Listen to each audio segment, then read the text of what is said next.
back to the Heat Check podcast. I am your host, Chris Patrick, and joining me today, as always, are my two co-hosts, Michael Benjamin and VSP Tallman. How you guys doing? What up? What up? I'm feeling good, and I'm feeling bad. It just all depends on what team you're talking about. But for right now, Chris, because you're asking, I'm feeling great. Tallman, how you doing, man? Dude, I am jacked up, guys. All right? Can't wait for this playoffs. Playoffs? Playoffs? I feel like I'm going to puke from pizza, but I'm ready to go. We just shoveled a massive amount of Barro's pizza and wings in our mouths, so bear with us here if we're a little sluggish to start. But, guys, we got a lot to talk about. We got the Suns playoff run coming up. They're starting the first round against the Los Angeles Clippers. We got home court advantage for this series, and I'm looking forward to it. Got a lot going on with the Cardinals. For an offseason, man, got a lot to talk about. It seems like the NFL is a year-round cycle now, so I'm sure hopefully we won't yell at Tallman too much this time like we had last month. As you know, this is our April recording. We're recording this on Saturday, April 15th here in the Valley Sports Plug Studios. Going to try and have this out to you in the next couple days. By the time you're listening, you'll know what's good. But make sure you're following us on all the social medias at AZ_VSP for Twitter, TikTok, and Instagram. And, of course, Valley Sports Plug on YouTube and Facebook. Just go ahead and type in Valley Sports Plug in that Google machine, and you'll find us. Absolutely. First and foremost, I have to apologize for not having clever titles and nicknames for you guys this go around. I didn't even realize that. Yeah, I dropped. I realized as we were launching, but that's fine. I'll give you guys a break. I mean, Pizza Destroyer Tallman. That's right. That's right. The Barro's Pizza delivery boy. That could be too real. People might think that's legit. Not that there's a problem with being a Barro's Pizza delivery boy. Are you saying I deliver pizza? Hopefully you don't deliver pizza during this podcast. You can call me Mr. Garlic Parmesan Benjamin from now on. How about that? There we go. The Wing Destroyer. All right. So let's go ahead. Let's get right into it with the Suns playoffs. Like I said, they're matching up with the Clippers here in the first round. They're going to play tomorrow, Sunday the 16th at 5 p.m. Arizona time. And they're going up against Kawhi and Russell Westbrook and maybe Paul George. We'll have to see. But just putting these feelers out there, Mike, I'll pass it over to you first. How are you feeling about this first round matchup? I'm feeling good. I'm feeling super excited, man. Every time that you get to be in the playoffs, you're a little bit jittery to start, but you just got to get that action going to get all those nerves out of the way and just start playing basketball, especially what this team has done with Kevin Durant in the 8 games that he's played. Perfect 8-0 record. You got to be excited about that. Sounds like Bismack Biyombo is ready to go as well. I think they came out and did say that Cam Payne is questionable with the lower back injury, but I wouldn't be surprised if he finds some minutes in there as well and they slow roll him back into it. But this is what we're all here for, right? There's so many ebbs and flows that go into an NBA season, different injuries, different pieces being traded away, different rotations. And by the time that the playoffs roll around, you really get to see what your team is made of. So my new favorite saying, what was my old one, Tallman? You got to remind me on the old one. I feel like you always remembered what it was. Spring chicken? Not spring chicken. Was it spring? Was that what it was? He's no spring chicken. I don't know. It was no spring chicken, but for the Cardinals, it was not too high, not too low. Not too high, not too low to start for sure. Yep. That ended probably week 6. We were real low on the Cardinals by the end of that season. But my new one right now is I'm chomping at the bit, baby. I can't wait. Let's go. Chomp. Tomorrow can't come soon enough. I am so excited. I love playoff basketball because you see throughout the season a lot of players resting, maybe some load management stuff, this and that, where they're not playing for various reasons. But in the playoffs, a lot of these guys will suck it up and play through injuries. I mean, even with Kevin Durant, we saw when he rolled his ankle, had the playoffs started the next day, he would have been playing. And so that's the type of shit you want to see. Mike, I like you pointed out him 8-0 when he's wearing a Suns uniform and playing in games. So carrying that momentum, Tallman, you had a stat, though, about KD's playoff recent playoff history, right? His last 6 playoff games, he's 0-6. Because last year, the Nets got swept. That's right. And he had that infamous play where his toe was on the line with the three-pointer. The game of inches, yep. That was it. Now, to give him a little bit of leniency, that was a tough matchup against the Milwaukee Bucks that they got bounced out in. I think it was a 7-game series, if I'm not mistaken. Yep, in 2021 when the Bucks found their way to the NBA Finals. I mean, last year and Boston Celtics ended up in the finals as well. So you can kind of add an asterisk right there. Durant definitely didn't have as much firepower when he was with the Brooklyn Nets. So you're talking about a whole different thing. But you can go back to some of the same conversations that we had as well, where I am excited and optimistic about the situation. Kevin Durant in the lineup is 8-0, but it's still a lot of unknowns because that's a short sample size. But I'm sticking with the positives right now, and I just can't wait anymore. I agree with you, Mike. I'll steal your line. I'm chomping at the bit to see what this Suns team can do. And adding Kevin Durant, in my opinion, is just a whole nother layer to what was already a pretty good Suns team. I mean, obviously losing Cam Johnson and Mikal Bridges to get Kevin Durant, but I think we've talked about it. It's gonna pay off from my seat. I mean, Tallman, what do you think, and how much of an impact do you think KD is really gonna have? Well, I think his 0-6 record in his last 6 playoff games is going to be broken tomorrow night. I think he's going to have an incredible impact on the team. I mean, looking at that 0-6, it's a different team, different opponents. I mean, I have the utmost confidence in this team, and I think there's going to be some blowouts in our future here against the Clippers. Bold. I would like to see them make a statement. I mean, Kawhi Leonard's only played all of like 45 games or something, and only probably 60 in the last 3 years or something. I'm making up these stats right now, but that's all to say that Kawhi Leonard is the most notorious non-player player. How am I trying to say this right now? Because the load management king, MVP of load management, like he literally does not play that much, but he's incredible. He's a former MVP of the league. I'm pretty sure he was Finals MVP with Toronto, if not also with Sacramento. He never played. Oh, not Sacramento, San Antonio. Excuse me. Got to get my cities right. But yeah, no. So Kawhi is no one to sleep on, is my point I'm making. And Russ is starting to come back into his own in this new team, as he struggled with the Lakers, obviously. But now with the Clippers, it seems like Ty Lue is putting him in the right spots, in the right rotation, and he's not going to be playing to start the season, but adding Paul George on top of all that is going to be another added layer to it. And Mike, as you and I were talking about on Past the Outlet, the Clippers have a pretty decent bench, right? Yeah, I really like the pieces that they picked up at the trade deadline. You're talking about Eric Gordon. Mason Plumlee has had, some key contributions as that secondary big, and Bones Highland. I mean, as long as these guys aren't fighting each other on the bench, and are getting along, they're a solid unit. They have plenty of experience and plenty of guys who can show young guys like Bones Highland the right way. And man, Russell Westbrook, he's just bounced around team to team the past couple of years.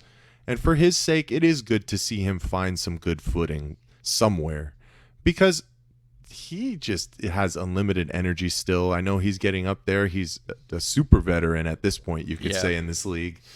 But for him he might be their second option right now with Paul George out with the injury. He's going to have a decent series for them if they want to push this thing to the brink or possibly win against the Phoenix Suns. So kudos to him, but not too many. Not too much. Not too much. Well, yeah. And I think it's important to note that the Suns are the 4 seed, the Clippers are the 5 seed, so we will have home court advantage in this series, which I think is going to be huge, because potentially looking forward and ahead to, if we win this series against the Clippers, we're likely to have to take on the Denver Nuggets again. And it's almost funny, isn't that like a similar path that we took in 2021, where first round was against the Clippers, second round was against the Nuggets? No, it was Lakers, Nuggets, Lakers, Clippers. Nuggets, Clippers. Okay. Yeah. So same teams, different order. Exactly. And that's even more funny, because if somehow the Lakers manage to pull it out in that bottom portion of the bracket and make it to the Western Conference Finals, that's a team we could potentially be looking at. But that's a lot of ifs, because the Lakers, I should have wrote this down, but who are they taking on in their first round matchup? The Memphis Grizzlies, I think. Yeah. So that's a steep hill to climb for them. We'll just have to see, really. I made some notes here. The NBA conference semifinals will start May 1st or 2nd, possibly the end of April, depending on how the first round of series goes. And then the NBA conference finals will start May 16th or 17th, or potentially the 14th and 15th, again, depending on how the series goes.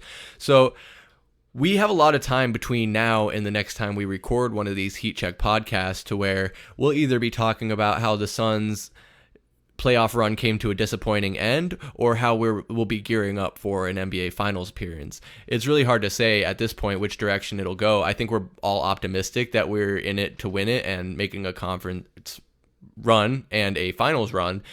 And if you had to guess, like just right now looking at it, Mike, I'll pass it to you first. Like, how confident are you that the Suns can make a Finals push this postseason? Very confident. And as a Suns fan, I mean, honestly, all of us should be in the same boat. Adding a top 15 possibly all-time player in Kevin Durant. Obviously, we talk about health as long as people are available and ready to play. This squad, man, within their small sample size has really been able to fit together. And these leaders on the team, you know, Chris Paul is always in Devin Booker's ear. Kevin Durant has started to take DeAndre Ayton under his wing as well. And they're just moving the ship in the right direction.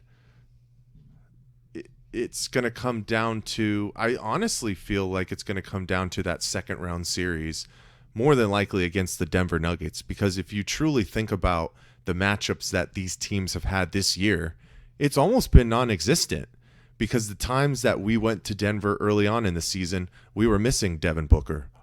If you guys remember, he had missed a little bit of time, and in that first game in Denver, I believe, he played 5 minutes and re-aggravated his injury, and that's when he ended up missing about a month with his groin situation. I think DA was out some of those times as well. And then the past two meetings that we went up against the Denver Nuggets at the end of the season, they sat everybody. I mean, like literally everybody. All of their starting lineup almost. Crazy. So it's a lot of unknown with them, but you could almost look at that series where it's if the winner, whoever comes out of that one, could make it to the NBA Finals, because I think those are the two power horses in this conference right now. There's just still too much unknown with the Kings' inexperience, first time going to the playoffs in 17 years. The Warriors bringing back Andrew Wiggins. I mean, we can talk about it right now. What a game tonight. That's going to be a dogfight of a series. I still think that's kind of the same thing with the Memphis Grizzlies. There's a little bit of inexperience there, and then you just don't know what you're going to get from the Los Angeles Lakers right now, with a lot of their guys being injury prone, and Anthony Davis and now LeBron James. And he's starting to get a little bit older, and like we were talking on Pass the Outlet, has been making some odd decisions passing the basketball. I know he pulls it out at the end, but how long can you get away with that kind of stuff? So that's the matchup that I'm looking at. But as everybody always says, you can't go too far from what's right in front of you. So we got to focus on the Clippers and getting through this one first. Yeah, I totally agree. I think that might have been a little bit of what happened last year, is we were projecting, I don't know about the team, but as a fan, I was projecting too far into the future of that playoff run to where I thought, I'll say I knew, but obviously I didn't know, that we were going to be able to handle the Mavericks and we'd pull that series out. And the next thing you know, we have a Game 7 coming up, and as I'm sitting there in Las Vegas watching it at a shitty casino bar, we're down by double digits, I think 20, 30, maybe even 40 points by halftime, just getting absolutely blown out by the Mavericks. But you see how things change. I mean, the Mavericks aren't even in the playoffs this season, and I don't want to talk about that. Everyone knows that they got fined $750,000 by the league. I think they should have been disqualified from the draft lottery for the egregious crime of holding their starters out of a game that could have decided their fate in making the playoffs. But clearly they didn't think that they had the capacity to make a deep playoff run. And it's funny because I said I wasn't going to talk about it, and then I went on and talked about it. But Tallman, back on the Suns, man. So Mike is confident that we can make a finals push. I'm pretty confident. How are you feeling right now from your seat? Incredible, man. I mean, Mike said top 15, adding a top 15 player of all time. I think we added the best basketball player in the world right now. Arguably, he's probably the best basketball player in the world. I won't fight that. Yeah, that's crazy. So I mean, I like the chances here. I like the way that they chose this series with the Clippers. And what I mean by that is if they won that last game of the season where they sat all the starters against the Clippers. Yeah. And we only lost by, I think, 4 points. We almost accidentally won that game. accidentally won it. Yeah. So if we win that last game, then our first series is against the Golden State Warriors. So they chose this path. I think the Paul George injury is great for us. So we're gonna whoop some ass here. We're gonna win in 5. We're gonna go 4-1. That's my. I don't know if we're gonna do our. No, let's roll into that. Here. Yeah. What's your prediction? Yeah. But 4-1. I mean, we're gonna win the first 2 at home. We're gonna steal 1 in LA, and then we're gonna close it out at home. So we're gonna build our confidence in this first series. The Nuggets don't scare me. I mean, I don't know about you guys. I mean, yeah, it's a different team. They have Jamal Murray back, and that dude can ball. He definitely can. But at the same time, it's like just with the Suns' offensive firepower, there's not a team in the West right now that I'm afraid of that can beat the Suns in 7 games. So you're saying the Suns are fine in the West? Yes. Yeah. Oh definitely. no! Come on, Taylor Rooks, calm down. I swear, I don't think any of those teams can beat us. Mike, do you share that same sentiment? Do you think the Grizzlies can beat us? Do you think the Warriors can beat us in 7? In a series, I like the Suns' chances against any of these teams. Yeah, I like the Suns' chances against any of these teams. It's the Bucks, it's the Celtics, it's the fucking Sixers. The Sixers aren't going to make it though. But 7-game series are just so different, right? It comes down to who makes the proper adjustments as games goes on. And let's be honest with ourselves, guys. Last year, Monty Williams struggled to make adjustments right. on a consistent basis. So until he proves that he can do that, that's what we're still kind of focused on and thinking about in the back of our mind, especially as a basketball fan watching these games go on and go forth. And it's also, football is the game of inches, but it can come to basketball too. Like the ball can bounce out the wrong way or tip off one guy this wrong way. We talk about the guy who's on our team right now. If Kevin Durant is wearing a size 15 shoe instead of a size 16, they're going to the NBA Finals. Those are just the differences that come when you play one team over a consistent amount of time. So I'm never going to count anybody out. And the Suns still have to prove it to me because they made it to the NBA Finals, but after taking a 2-0 lead, they fell flat, and they haven't been able to get there since. I know it's a small sample size. I keep going back to it. It's only been 2 years since then. But you're also talking about a Denver Nuggets team that didn't have Jamal Murray at that time. I'm not trying to make excuses, but they've loaded up as well. They brought on a killer that worked the Suns within the Western Conference Finals. Granted, we did beat them in Reggie Jackson, who was on the Clippers, has now gone to the Nuggets. I like what Kentavious Caldwell-Pope has brought to them as Porter well. Jr. is good. I mean, is Michael Porter Jr. going to be healthy enough? I think for them, a lot of it is just health. But I'm not saying Suns in 4, Mike. I'm not saying that. And my goodness, if anybody's saying Suns in 4, turn the TV off or make sure you're not at the game because we're beyond that anym's No. The Suns need to ban that guy that was counting hundreds from entering the arena. That's a big one that I see a lot. Dude, I don't think he's surfaced at all recently. Wherever he is, he needs to be careful because if I catch him on the street, I'm going to give him an earful. Yeah. So the guy counting the hundreds. But are you guys still a fan of the Sons of 4 guy? Yeah, I bought the shirt, man. You going to bring it out this playoff season? I don't blame him. I mean, obviously that interaction was in the heat of the moment. I'm pretty sure that Nuggets fan was was he heckling him or was it actually a physical altercation? Are you talking about the Sons and 4 guy? Yeah. No, he got a drink poured on him. That's right. And it was 2 Nuggets fans. He beat the shit out of 2. Well, not beat the shit out, but you know what I mean. But they were throwing blows. It was right? it was 2 of them.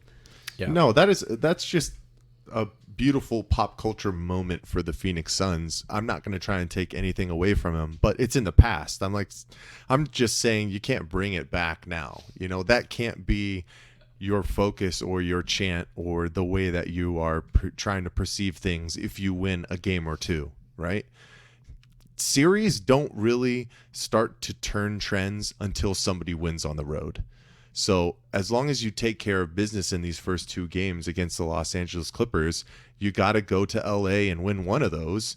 And then we start to talk about when these series will actually close out. Because like I said, until somebody actually wins away from their home, it's still the same game. Because in the playoffs, I mean, you've been seeing it here in Sacramento, even in these play-in games.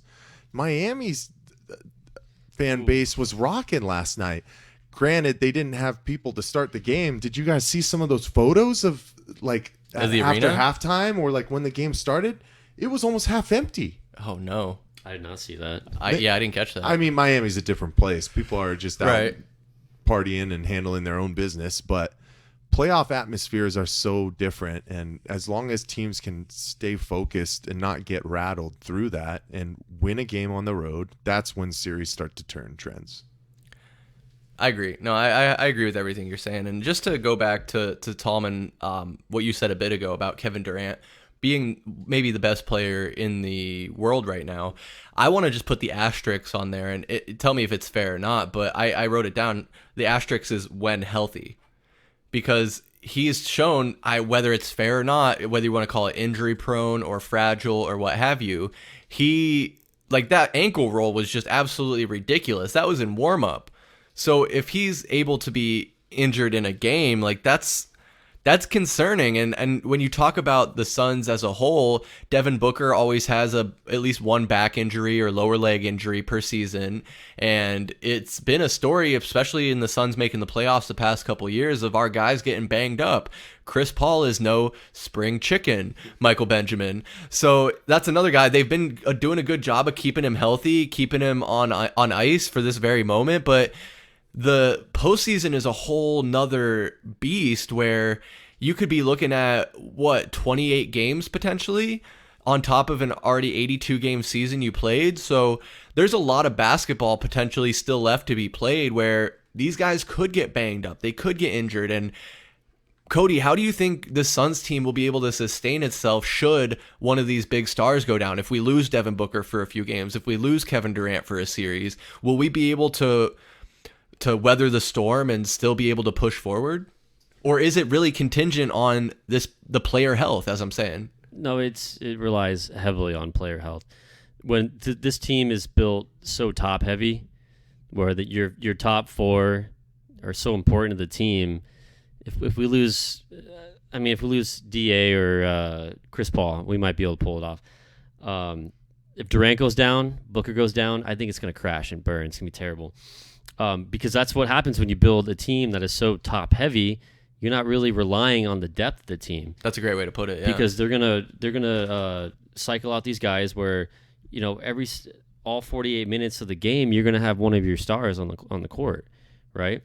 So if we lose Booker, if we lose Durant, I think it crashes and burns. I don't know what you think, Mike. Unfortunately, I feel like I would be in the same boat as you, Tallman. Those 2 guys are the extreme catalyst for this team. I think it would just depend on if it were to be playoff ending injuries. Yeah, then you're going to have an extreme uphill battle, because I think the biggest part of what we've seen with this Phoenix Suns team to end this season, especially after the trade deadline, is the pieces that we've brought in have still been inconsistent. Terrence Ross, I know, Chris, we were talking on plenty of recaps. Love a 30-point outburst, but then has a 5-game stretch of not scoring the basketball. Right. TJ Warren hasn't played the last week and a half, 2 weeks of this season with an illness. And some of our bench pieces are just still too inconsistent and too much of unknowns. And now Campaign is going into the playoffs injured as well. Is he going to be able to bring that similar type of energy that he did in the 2021 in the 2021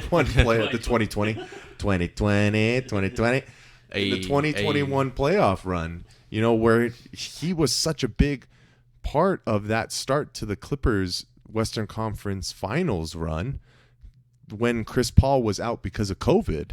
He stepped up so big, and he continued that push. Obviously, it didn't really translate completely over to the NBA Finals, but he was able to get us over that hump to the mountaintop of being in the final dance, I guess you could say. like I just don't have enough of a sample size from those guys to truly be trustworthy of them if one of the big stars were to go down for a series, multiple series, or be out for the entire playoffs. Well, right. These guys, they're good complementary pieces when they're firing on all cylinders. And I'm glad you mentioned Terrence Ross because, yeah, you're right.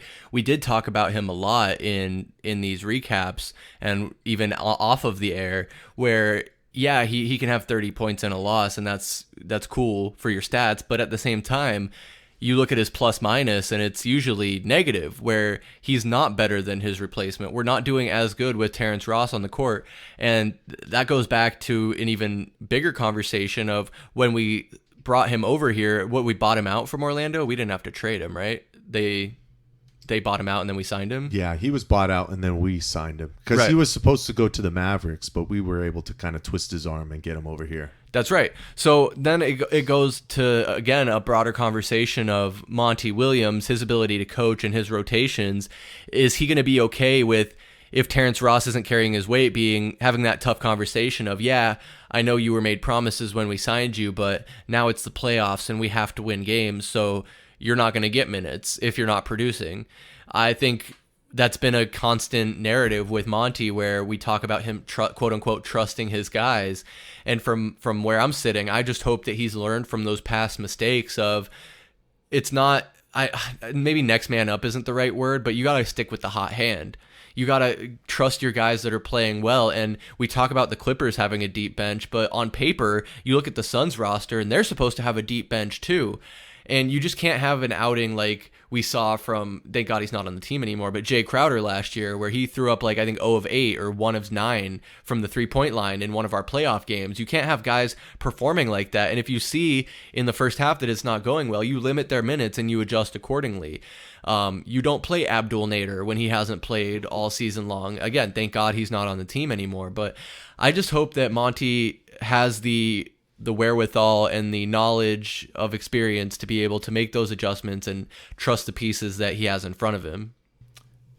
And to echo your sentiments, I feel like Monty has kind of started to turn that corner, and we could see it after the trade deadline in the way that he was working these rotations and trying to find the best fits, adjusting. I mean, towards the latter half of this second half of the season, he started to go towards Bismack Biyombo a little bit away from Jock Landale. Started to give Ish Wainwright a little bit more minutes because of his bigger body and his ability to play defense on some of those higher profile guys. You know what I'm saying? Like Ish Wainwright might get 10 to 12 minutes in this series trying to shut down Kawhi Leonard as best as he can and body him. I think when we were looking over that one play with Kawhi Leonard, poor Saban Lee had no shot with just he tried his hardest, man. 2 dribbles, shoulder drive into him, and Kawhi gets right into his shot. Ish Wainwright isn't going to be that kind of guy who's going to be able to push it over like that. So he has started to look to make those rotation switches, but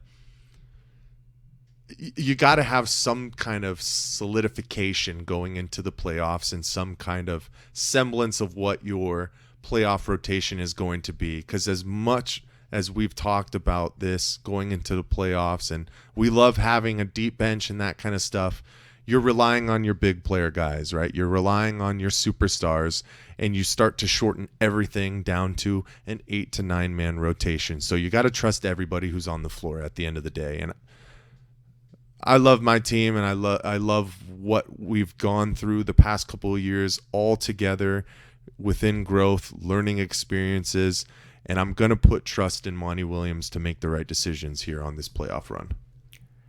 I agree with you, man. I have no reason to not trust him at this point. He's been the captain of the ship and has gotten us to this point, and we had the great record last season, and we saw where that got us. So I like the approach this year of not putting so much emphasis on winning games in the regular season, just positioning ourselves to be competitive and be in a good spot for the playoffs. And whether that was by design or coincidence, I think it's going to work well for us. Like I mentioned, Chris Paul being well rested and ready to go. And honestly, to add to that, having Kevin Durant now, where he's the number 1 guy that they got to put attention on. Devin Booker is the number 2 guy they have to put attention on. It should only open up the floor for Chris Paul and DeAndre Ayton and whoever's in the 5th spot and beyond, where Chris Paul is knocking down a lot more threes than I have ever seen him knock down in a Suns uniform.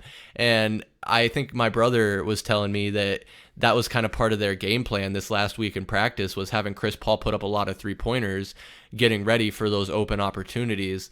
Again, we saw that on Pass the Outlet during the outlet point guard, where Bismack got the high post pass, beautiful pass from Devin Booker. He faked it to the corner to Torrey Craig, which drew the defense, which opened Chris Paul up for a wide open shot at the top of the key. Shameless plug. Go ahead and watch that on YouTube. It's up right now. You can watch that playback. But we're going to keep talking about the Suns on these live streams, and I know we kind of went long on this topic, but Tallman, before we quit talking about the Suns here for this episode, I got to ask you, who do you think is going to be your key player for this series against the Clippers? I'm going to piggyback on what you said. Chris Paul is my key player. I'm not going to repeat it, but like you said, he's going to get a lot of open looks. Durant, Booker going to get a ton of attention. It's going to be a lot of catch and shoot opportunities for Chris Paul, and if he hits those open shots, man, I think we're going to have a really, really good time watching this basketball team play. Honorable mention, though, to Josh Okogie, who you guys know is going to be the 5th guy going in, right? You know, he's our defense guy, right? They're playing him. He's our Mikal Bridges right now, but he can't score on offense. So I think, well, okay, he can kind of score on offense. Yeah, he's had some outbursts, but is his consistency there on the offensive end? It's not. It's not. You're right. But he's going to have, talk about another guy that's going to have a lot of open looks probably. He's going to be in the corner. Can he hit those open corner threes that he's probably going to get? So those are my 2 guys right there. That's a great call out. The Okogie has shown the ability to knock down those corner threes in bunches, but he's also shown that if he's an off night, will brick that 3 repeatedly. So not going to ride him too much on that. But Mike, same question to you. Who's a key player for this matchup against the Clippers? The key player that I'm looking at is our big guy, DeAndre Ayton. I need to see what kind of energy he comes out with right out of the gates for this series. Is he going to set a dominant presence and stick by his nickname, Dominatin'? For as much flack that we've given the guy, you also have to look at the stats that he has put up. You know, he's averaged over the past 5 seasons 18 and 10. He's averaged a double-double basically to start his career. But we just know that there's so much more that he can give, and I want to see it on the defensive end to start, because that's where he's going to have to be a catalyst for this team. And is he going to take advantage of all the open looks that he's going to be able to get from all the action being looked at with Kevin Durant, Devin Booker, and Chris Paul? That's the guy that I'm just always looking at.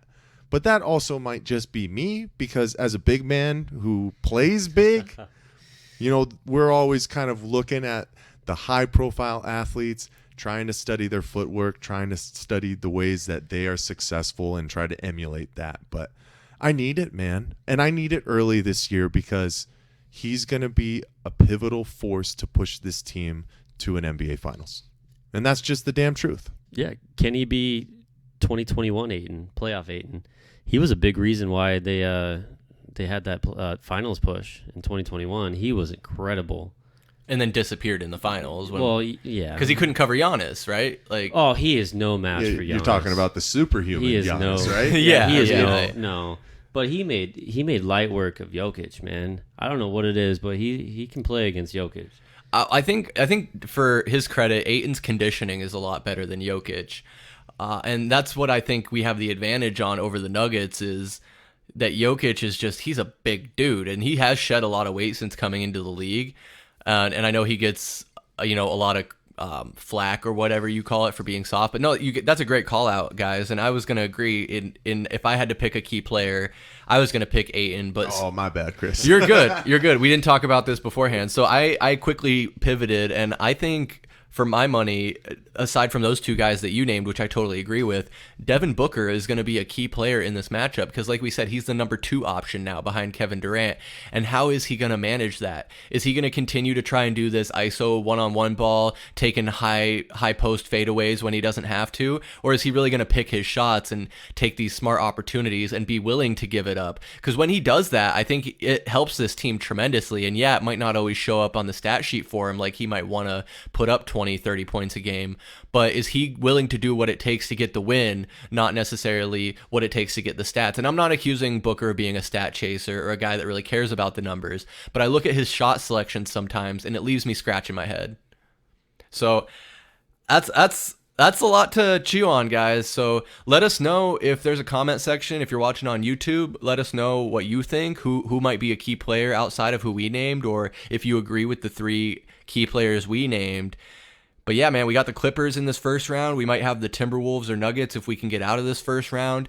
And then from there, it's hard to say, man. It's an interesting matchup with 4 California teams in the Kings, the Warriors, the Clippers, and the Lakers all in the playoffs. Of course, the Memphis Grizzlies are a force to be reckoned with. There's a lot of good teams just in the league right now. There's a lot of parity in the league. Like we were saying, tonight we saw the Kings squeak out a 3-point victory over the Warriors, which is absolutely incredible. I think everyone in the national picture is thinking that the King they're underestimating the Kings, in my opinion, and for my money. So we'll hopefully still be talking about NBA playoff basketball and Suns playoff stretch next time we convene for our May episode of the Heat Check podcast.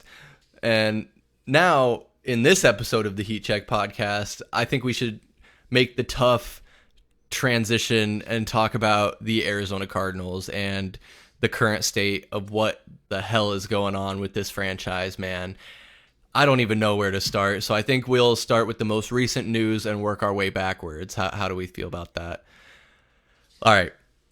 I'm getting nods over here for anyone who can't see, Yes. which none of you can see because this is an audio-only podcast. But we got news yesterday, Friday the 14th of April, that Budda Baker has requested a trade from the Arizona Cardinals. Earlier in the day, he had removed Arizona from his Twitter bio, and he changed his Twitter picture to just be some generic-ass picture of him standing by the pool. And I got love for Budda Baker, and honestly, I'm not surprised by this news because we saw in Hard Knocks, he was the only guy who seemed to give a shit on the entire roster. He's out there crying in post games, begging his teammates to care, begging his teammates to try harder. And it was clearly evident that nobody wanted to try to win games. They just wanted to collect paychecks, go home, and play Call of Duty Warzone. So I'll ask you first, Tallman. What is your reaction to this Budda Baker trade request? It's disgusting. Nothing on Baker at all, okay? We're talking about a guy who is the face of the franchise, and that is such a blow to who should be the face of the franchise, who should it be, guys? Kyler Murray, and it's not. All right? So Baker had his run time on Hard Knocks, and like you said, I'm not going to repeat, but he is the Arizona Cardinals, all right? This is the guy, and let's not get it twisted, all right? He might be doing this just to create leverage so that he can get a new deal. He can get, because he's got no guaranteed money on his books right now. He's only under contract for the next 2 years. Next year he makes like $13 million. The year after that it's like $14.5 million. So he probably wants a deal. This is what they're saying. A deal that makes him the highest paid safety in football again. Because when we signed him to that extension handful of years ago, he was the highest paid safety in football. Now, of course, there's people that have surpassed him, right? It happens. But when you have really such a, what was it? He's made the Pro Bowl 4 or 5 times. I don't know the stat. But when the best player on your team, and I'm going to call him that because he is the best player on this football team right now. When you have such a key player coming out and requesting a trade publicly, like, it's really hard for a franchise to come out looking good in that. You know, what happened, right? What happened at home where it's so bad that a guy that is so important to this franchise, so important to this team, so important to this fan base, that he comes out and he's requesting the ultimatum of he wants out. What's going on? I mean, we've heard about so much dysfunction coming from this franchise over the last 6-7 months, and the last 3 months have probably been the worst 3 months I've ever seen in this franchise history. And I know we're going to talk about all the other For stuff. an offseason, and anyway. I thought last year was bad. Last Right. offseason was bad, man. Oh, dude, we are just off to a glowing start. Man, the dumpster fire continues, right? It's disgusting. Like I said to start, what happened? Where's the disconnect? It's just absolutely absurd to me because Jonathan Gannon came out and said, like, we need more guys like Budda Baker. Well, Mike, you know who a guy like Budda Baker is? Budda Baker. Thank you. Exactly. And to now have him be requesting a trade, and maybe you're right, Tallman, maybe it is just to create leverage for a contract situation. But to be honest, do you think that Budda Baker wants to waste his whole career on a losing team? He seems like the type of competitor that actually wants to win games and maybe win a championship.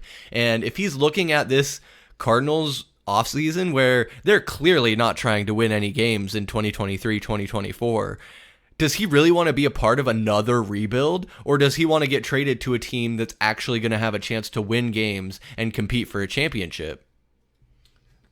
So I'm over here trying not to jump off the ledge, and I'm not saying that you guys have. I'm jumping off the ledge. But Where's the ledge? I'm jumping. I'm trying to go back to last September and live within that same moment of myself as one of my other favorite sayings. Not too high, not too low. Hold on, guys. Say it with me here. Ready? Not too high, not too low. I But could damn be it, dude, higher. it's getting hard to not be too low. Like, my goodness. What an incredibly, absolutely inefficient start to the new regime. Especially with all the, NFL reports about how crappy our facilities are, and, I know we're going to dive into a little bit more things. Jonathan Gannon saying that he's not in tune with what his own players, his own starting offensive linemen are saying about other players. Like, there's just a lot of inconsistency within this franchise right now. And it's a tough pill to swallow because we've already had plenty of conversations about going into this seasons with bare minimum expectations, probably in the top 5 pick once again, and starting this rebuild and starting to refresh and giving guys a little bit of grace period. But we can't play dumb for so long. You know what I mean? And the situation with Budda Baker is truly an eye-opening one, because you have to go back to when Monty Ossenfort was first hired as the GM for this franchise. And one of the first things he said was, I remember when I did my interview when I was with the Patriots and Budda Baker came in, and within 20 minutes, I was ready to run through a brick wall for that guy. Well, if it really is about contract disputes, how come we're not running through the brick wall to make him happy after what Tallman has said plenty of times as well? And I 100% agree. Our main free agent guys that we were hoping to get back, like a Zach Allen, like a Byron Murphy, go for greener pastures because they don't want to be around this situation anymore. You know what I'm saying? Like, I can't believe we're already at this stage with the new regime. And as much Right. as I want to give them that grace period, the amount of negativity that continues to follow this franchise off the field is truly absurd. And it's making it hard for us to sit here and talk about the future of this franchise. And if this leadership is continuing to take us in that right direction. I mean, shit, guys, I knew we were tanking, but we're bringing in Jeff Driscoll for quarterback Yes, workouts. I Like, just what wrote that are down. we talking about here, man? That doesn't give you optimism? Like, Not at all. if there wasn't the big, you might as well just put over the State Farm Stadium, Tank Farm Stadium. You know what I'm saying? Like, that's what this next season is going to be. And And they're not hiding it. They're not hiding it. No, they're not. I mean, you're telling me we couldn't pay Byron Murphy 2 years, $18 million? Who are we paying? We're not paying anybody. Well, and maybe we So offered. We couldn't afford that. Maybe really. we could have. Maybe we offered him, and he just didn't want it. That's that's the point I'm making, right? So he didn't want to be here because the dysfunction is just it's just there, and there's so much of it. It's incredible, from Steve Keim to Cliff Kingsbury. Now, Michael Bidwell. It's like, what is going on? All right, cue up the Office meme right now. What is going on? And where's Andy? And then Zach Allen, oh, well, he's not a match in the defense. He doesn't match the scheme. Our coach came out and said he doesn't even have a specific scheme. He does whatever the fuck he wants. Excuse my language. And then, no, these guys, and then Zach Allen signs with the team where Vance Joseph. God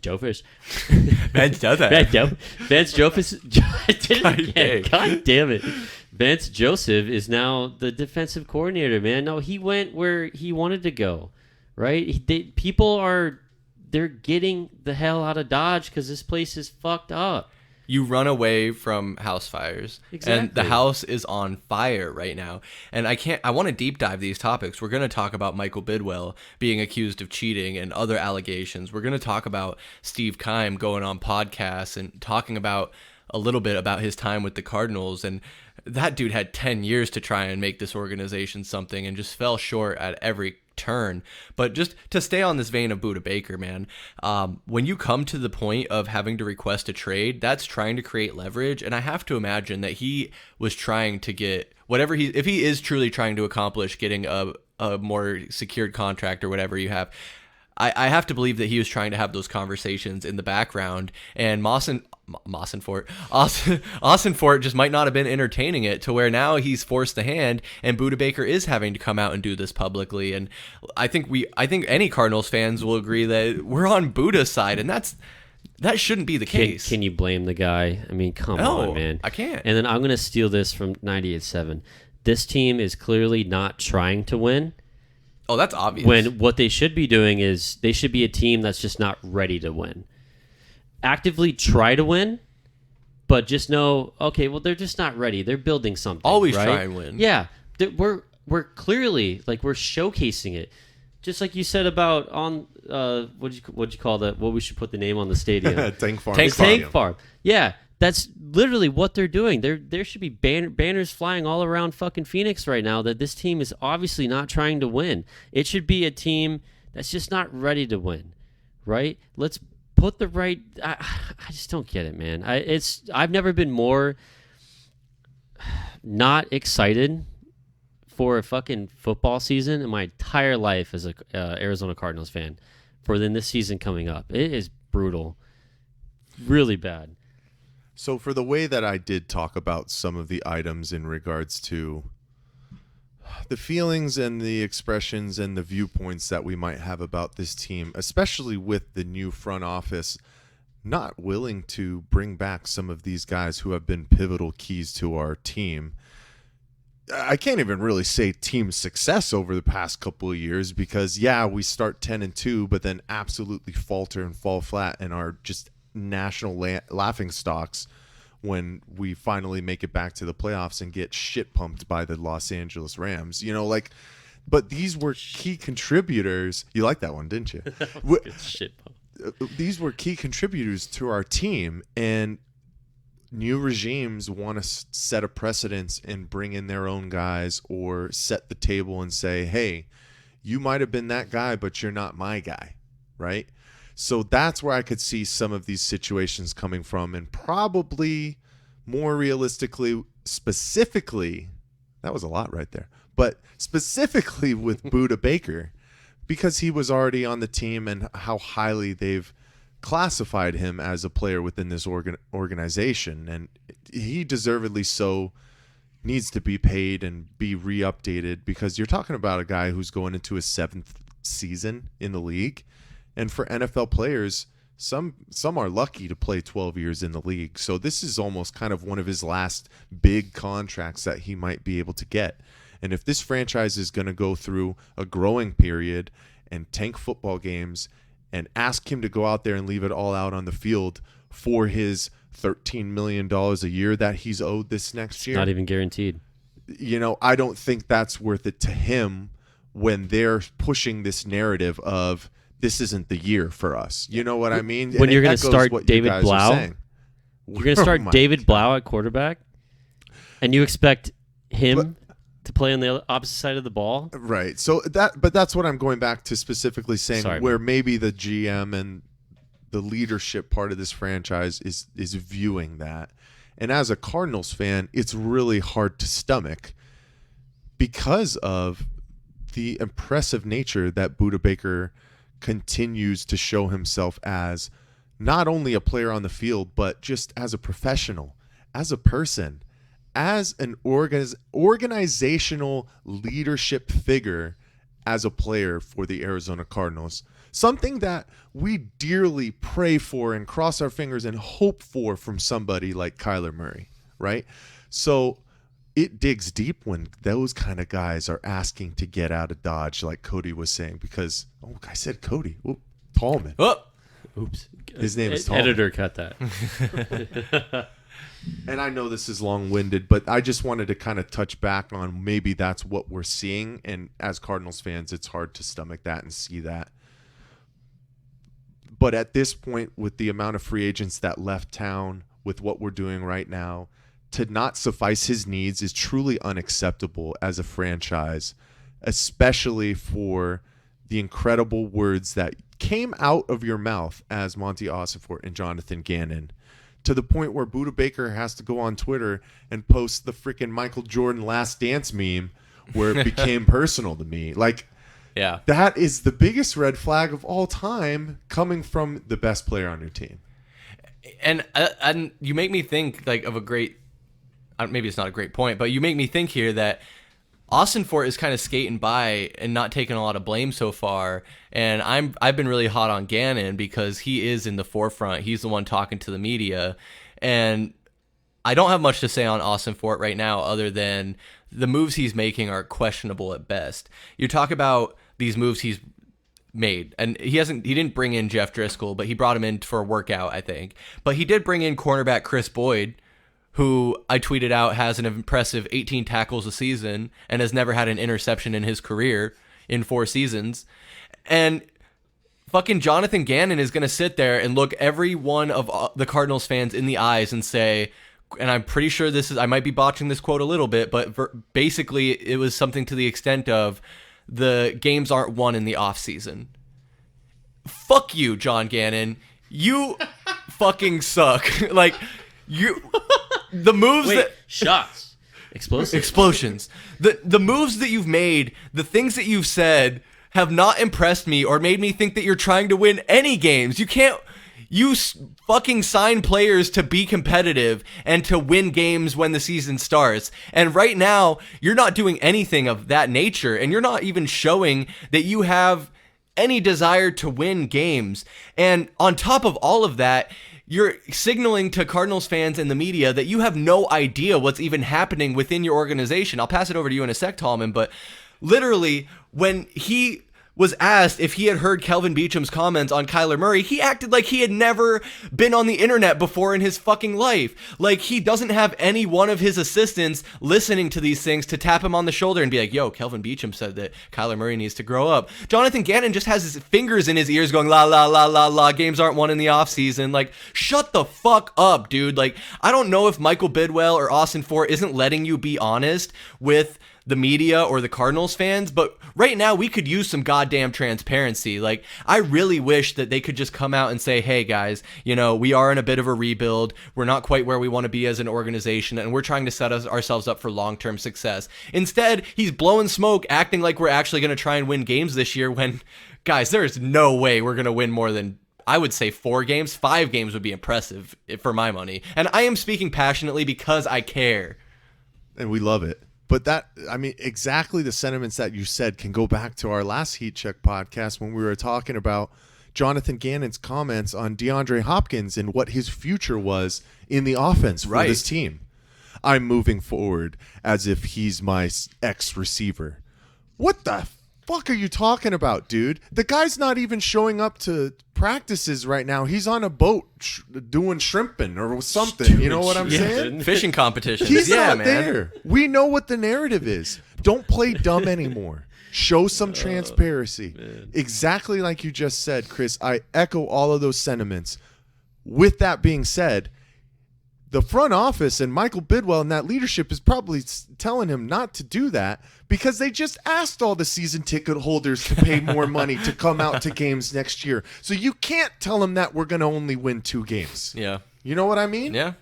No, I'm with you guys. It's lip service, and then you're talking about a first-time head coach, and he's saying all these things. I mean, I don't know, man. But actions speak louder than words. Look at the moves they're making. I hear you, but then you got to sit there and like, don't you just wish you could be a fly on the wall whenever Bidwell meets with Gannon, where he probably told him straight up, man, this is all probably coming from Bidwell. Okay, this might be a hot take, but it starts at the top and it trickles down, right? It's that effect that happens with everything in life, right? Every company that you've worked for in your entire life, it starts at the top, it trickles down. Shit rolls downhill. Exactly. Boom. Nailed it. Roasted. So I bet you he's coming out. Bidwell's telling him, he's telling Austin Fort, we're not signing anything. We're not spending any money. We're going to get rid of these guys. We're going to do this. We're going to tank. We're going to get a top 5 pick next year. This is going to happen, right? And you're right. So he comes out and bumps up the prices for the season ticket holders, but this is all starting with him. You know, it's got to be, right? It's got to be starting with him. And I think I feel that more now after all these allegations came out against him. And we're going to talk about it, I know. But, I mean, you got to give Gannon a little bit of a break. You know, first-time head coach.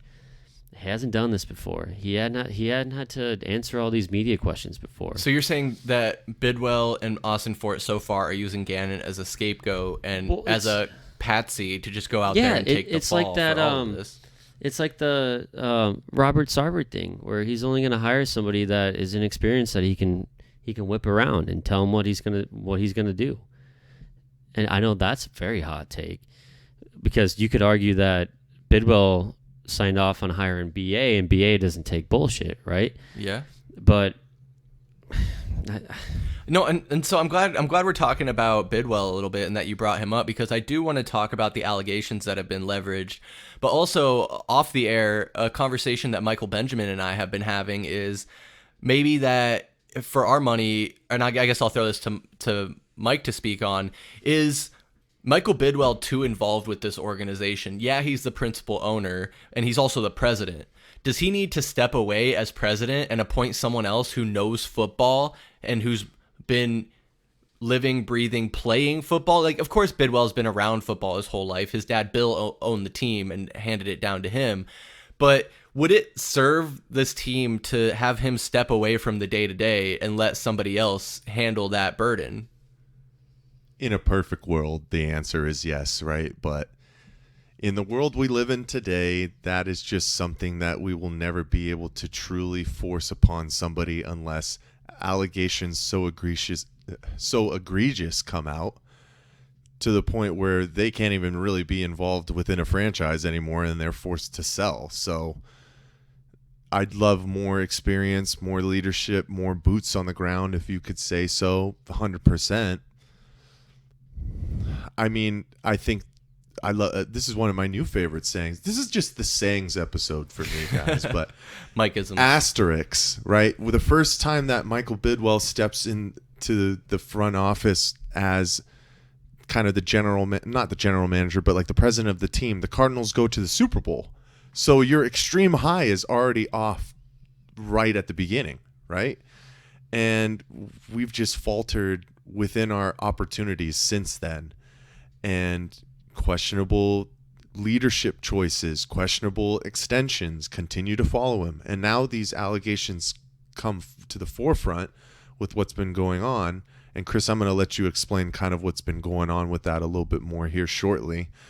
But also, not only just the allegations against him, the allegations about the facilities and the teams and how families are treated and just everything overall with this franchise. I think that has to open up his eyes a little bit, right? And maybe try and step back from 1,000-foot view to start putting more people into good positions to lead this team into a brighter future. Because the amount of negativity that has continued to come with this team over the past 2 years, guys, it's just getting tiresome. Like, it's giving me anxiety, man, trying to figure out what's going forward with this team. So that would be, in my perfect world, 100%. I'd be right there with you, Chris. You know, Right. keep tabs, maybe have a monthly luncheon with your coach and GM, that kind of stuff, but put some different people in that leadership position to be in the draft room with those guys to help make those decisions.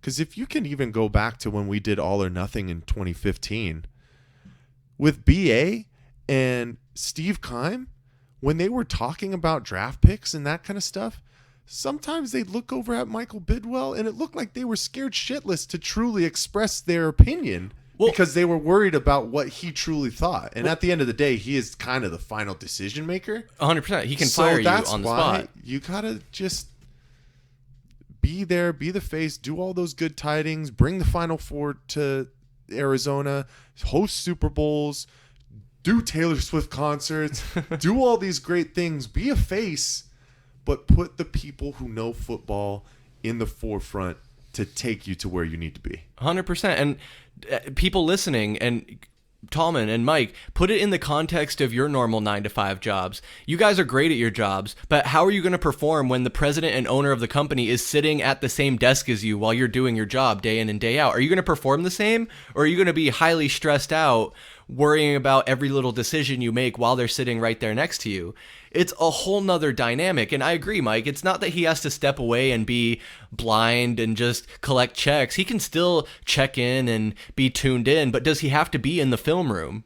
Does he have to be in part of the decision-making process? No, he doesn't. There's no doubt about it that he needs to take a step back, right? And there's questions coming out about the culture inside this franchise. So the easiest way to fix it is he steps away, hires a president, boom. Easy. That's all you got to do, man. That's all you got to do. But I'm going to give him the benefit of the doubt. What's the definition of an allegation? It's not proven, right? All right, so we don't have all the facts. We don't know what actually happened, right? It might be some disgruntled employees saying this and that. Obviously, we know about the one previous Cardinals executive that came out about the whole cheating scandal and all that.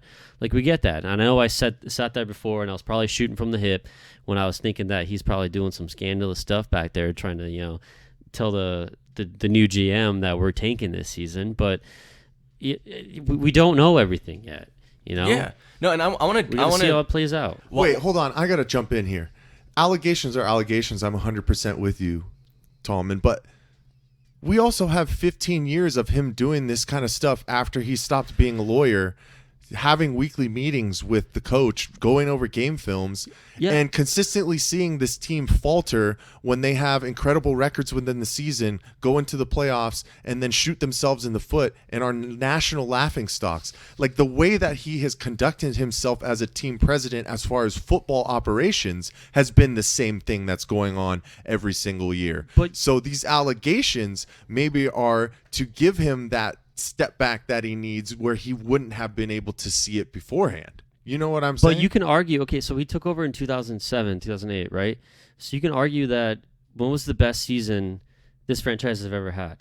When we made that run to the Super Bowl and we were 9-7, right? But that clearly had nothing to do with him. The best season, but so what everyone's saying is he took this franchise out of the dark ages, is what it is, right? And we turned around and we've had some great seasons with him as the president, and we haven't heard. I mean, come on, think about it. And maybe some of this was part of BA. I mean, how many black people have they hired? I mean, we had a fucking woman coach at one point. I mean, he has been in the forefront of promoting diversity and everything. Granted, we don't know. We don't work for the Cardinals. We don't know. Who cares the color of your skin when he hires you? How does he treat you, right? We don't know that part, right? But he's revolutionized a lot of this this growth and diversity and opportunities in the NFL. I don't want to say I don't care about diversity, because I do, but I care about winning games. That's what it really comes down to, Yeah, putting the best of course. people in the best position to win. But aside from all that, I want to just add some context here of what we're talking about for anyone who's confused.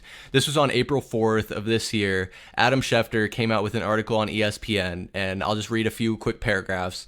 Arizona Cardinals owner Michael Bidwell is accused of gross misconduct, including cheating, discrimination, and harassment, in an arbitration claim filed Tuesday by former Cardinals executive Terry McDonough to NFL Commissioner Roger Goodell. McDonough maintained that both he and former Cardinals head coach Steve Wilkes were left with no choice but to follow Bidwell's plan to use burner phones to communicate with former Arizona Cardinals general manager Steve Keim, while Keim was serving a 5-week suspension for pleading guilty to extreme DUI in Arizona. McDonough said he still has the phone, which he said contains the evidence of the cheating scandal, as well as additional documentation. In a detailed response sent to ESPN, the Cardinals strongly denied the allegations, calling them outlandish. Which, of course, they're going to deny it. Of course they are. And it's gonna be a he said she said, if you will, because of course they can easily say that there's no linking these if everyone who's using burner phones, there's no way to link them back to whoever, this and that could have just been all fabricated. So like you said, Tallman, you can't substantiate allegations, but at the same time it's like, yeah, but the Terry McDonough dude said he still has the phone too. So where are the texts? Where's the proof? He says it's all on his phone. Well, so that's why we need to wait and see. see, can he produce all of this evidence? Can he produce the phone? Can he produce the information and whatever? Well, Tallman, that's what I'm saying, though. It's like, if I have a burner phone... But we have yet to see that, though. But no, what I'm saying is, if I have a burner phone, you have a burner phone, Mike has a burner phone, they're all fucking burner phones. There's nothing that says this is Michael Bidwell's phone. So he could have easily bought all 3 of those burner phones and just been texting back and forth between all 3 of them. When it comes, that would probably be the argument that Michael Bidwell would make. Is like, there's no way to prove the other number in his phone was connected to Michael Bidwell. It could all be fabricated. And that's probably why nothing has really come out yet. And I know that we've already had... What was our record that season? 3-13, right? Yeah. Did we end up with the number 1 pick? Yeah, we were cheating for garbage. We were cheating to tank. So, I mean, to talk we were pulling a Dallas Mavericks, Keim, guys. I mean, I guess we know it was in Steve Keim's cup on that Chris Long podcast.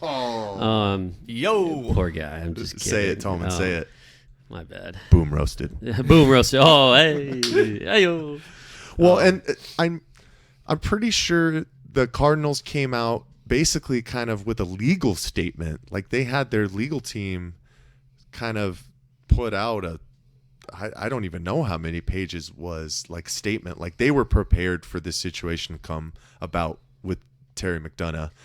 And obviously he was still with the team until pretty recently. I feel like a month or so ago, basically when these allegations dropped, because when the new leadership came in with Monty Austin-Fort, that's when they let him go. He was still some kind of... Oh, really? I thought he was... he was still part of the organization. He wasn't in the same facility, obviously, but they were prepared and they kind of had a feeling, because I think they were saying that he was a guy who would go into conversations and like have like a recorder. Like, he was one of those guys when he would have... Yeah, so they were kind of prepared for that. But side being this conversation about the allegations, I still want to go back to the aspect of what Michael Bidwell does to insert himself within football operations. You know, Cliff Kingsbury came out and said he was having weekly meetings with him going over tape, right?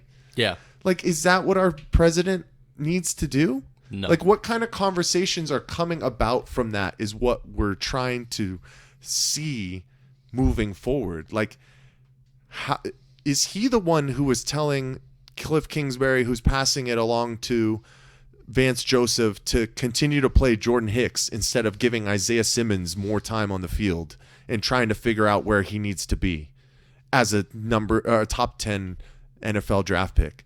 You know, we don't know these things, but that could be something that could happen, because like we've said, he's the overall decision maker at the end of the day. He can fire you at the drop of a dime. So that's just not what I want. I don't want those guys to feel that kind of pressure to have been hired to make football decisions and then be worried to make what they feel is the best football decision because of a conversation that they've had with Michael Bidwell. That's what Nail we're on the worried head. about more so at the end of the day. Yeah, you hire these guys to put them in these positions because you trust them. And what does it say if you're sitting in every single meeting alongside the decision-making process? And how much of a say is Bidwell having in these decisions? It's way too much tinkering. I mean, we saw that in Hard Knocks, man. It was just like, what other NFL team has the owner? I know he's the president too, but what other team has the owner sitting there talking to the head coach, reviewing all the film with the head coach? Like, and he's not even a football guy. You know, like, what the fuck does he know?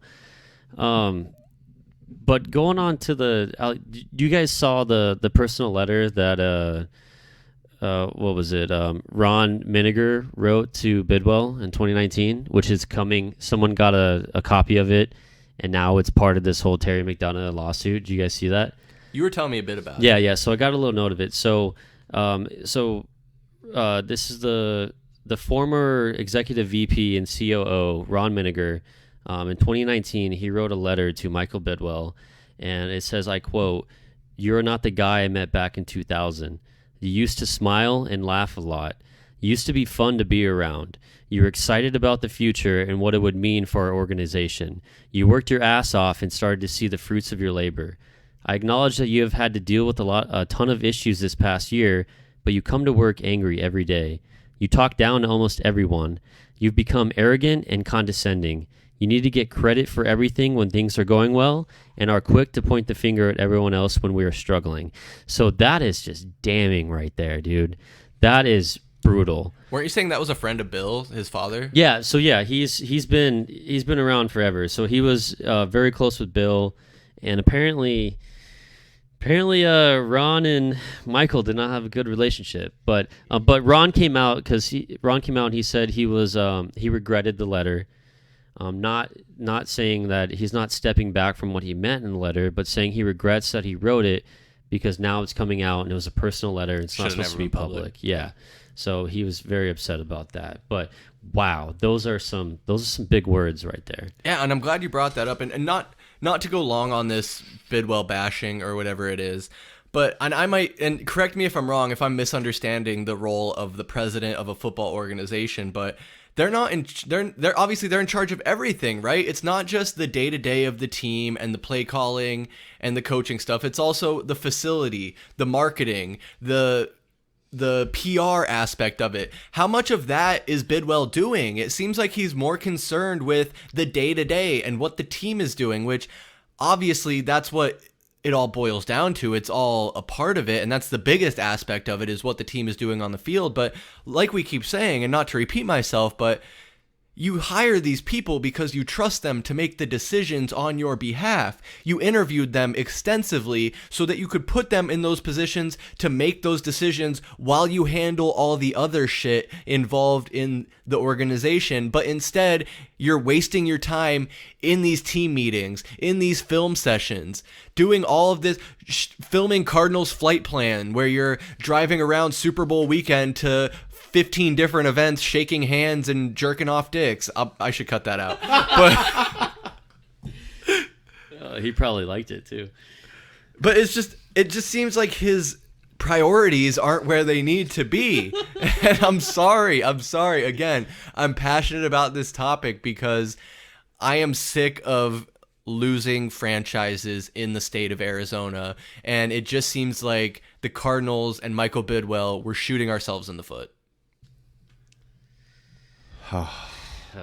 Yeah, Everybody take a deep right. breath. Right.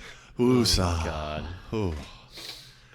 I think the biggest thing about the entirety of everything that has gone on during the offseason with the Arizona Cardinals is that I have to talk about this bullshit and not talk about the April 27th NFL draft and what the Cardinals are going to try and do with that number 3 pick. You know, like, we're not focused on football. We're still not focused on football, guys. We're focused on making sure that our star players are okay. We're focused on making sure if our coach, has anybody that's comparable to staying in tap with social media, which is such a big part of anything that goes on today, to not tell your guy what's going on in between players that have to work with each other on a day-to-day basis. Like, that's what we're focusing on, either than trying to see if the Colts are going to be able to swap the 4th pick with us to take Anthony Richardson or Will Levis. Like, that's the stuff that I want to talk about. And that's the stuff that I was hoping to talk about after last year when we signed Cliff Kingsbury to the extensions, signed Steve Keim, signed Kyler Murray, because we thought that was the future, and unfortunately it was not. And we're back stuck in this same rabbit hole trying to dig ourselves out and just get back to actual football. And unfortunately, it's going to be a long time. It's going to be a long time before we really get to that.